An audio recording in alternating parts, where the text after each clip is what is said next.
c'est émouvant et touchant de savoir qu'on a donné vie, en quelque sorte, à leur combat de résistance.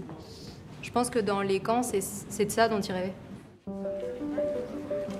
L'histoire de ce festin si particulier commence au musée de la Résistance et de la Déportation. Une classe d'élèves en formation bac pro cuisine y est accueillie par l'équipe de médiation culturelle. Le terme camp de concentration, ça vous parle? Oui. Ouais. Tous, ou presque, ont entendu parler des camps de la mort, mais ce qu'ils n'imaginent pas, c'est la place que la nourriture, ou plutôt l'absence de nourriture, a pris dans le quotidien des déportés. Il faut vous imaginer que la nourriture dans un camp est pensée comme quelque chose de déshumanisant. Tout est pensé pour déshumaniser l'autre. Dans la qualité qu'on va donner aux déportés, il y a des déportés qui racontent qu'elles ne pouvaient pas manger leur soupe à des moments parce qu'il y avait des asticots qui se baladaient à l'intérieur.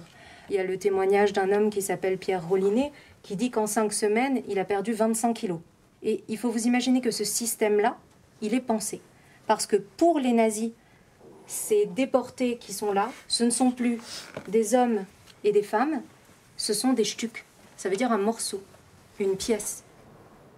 Alors, aussi étonnant que cela puisse paraître, certains déportés ont retrouvé une part de leur humanité en rédigeant des carnets de recettes. Le musée de Besançon en possède une quinzaine dans ses collections et c'est à partir de ces originaux que les futurs cuisiniers vont imaginer leurs propres recettes.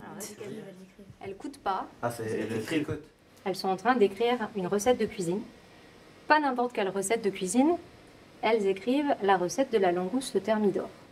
Donc il y a un groupe, peut-être parmi vous ou peut-être parmi l'autre partie de groupe qui va travailler sur ce dessin et essayer d'inventer une autre recette en lien avec la langouste thermidor. Derrière chaque carnet, derrière la plus petite trace de rêve culinaire, il y a des hommes et des femmes, internés, déportés à Mauthausen, à Ravensbrück ou à Auschwitz. Ici, c'est l'écriture de Marcel Viveau, résistante et ancienne propriétaire d'un hôtel-restaurant, place de la Révolution, à Besançon. Il y a des gâteaux aussi. Les premières recettes, c'est de la crème. C'est des crèmes. Vous voyez, là, on a quoi? On a crème anglaise, on a crème pâtissière. Mais ce qui est intéressant, la crème, c'est tout de suite le gras, c'est tout de suite le sucre. Et c'est peut-être ce qui manque tout de suite aux déportés. L'idée là du projet avec cette classe, ce serait de leur présenter des recettes ou de leur présenter d'autres objets liés à l'imaginaire de la cuisine en déportation et comment la réinterpréter maintenant. Comment les élèves pourraient s'en inspirer pour faire eux-mêmes leurs recettes. Une plongée dans l'histoire plutôt inattendue pour ces élèves qui vont s'attacher à rendre hommage à leur façon à ces déportés qui rêvaient de cuisine et de banquets.